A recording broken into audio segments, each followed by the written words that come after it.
there was a conscious decision of the CLP that since our point was already to a great extent met through just submission, therefore further pressing for resolution to be taken up in the House is felt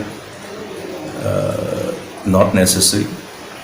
So communication has been already given to the Assembly Secretariat that the resolution so submitted on that particular day under the relevant rules of provision of under the relevant rule of the rules of procedure and conduct of business and under the provision of the Article 179 of Indian Constitution stands withdrawn.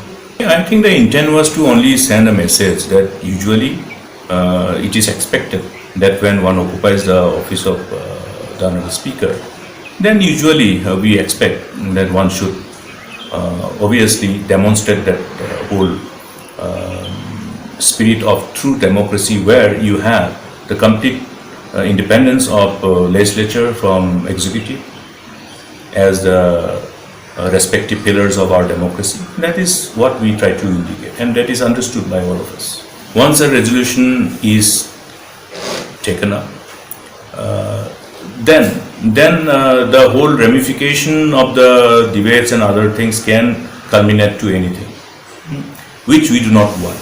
Okay. Therefore,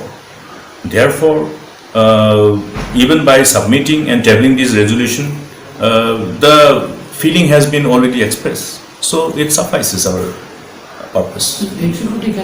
You always refer to as pillars of democracy, okay, including the fourth estate, okay, the legislature, the executive, the judiciary, and the fourth estate, including the press. So we have to actually, through our action, in course of our discharging our responsibility in our respective spaces, must demonstrate that usual complete independence. That's what we mean.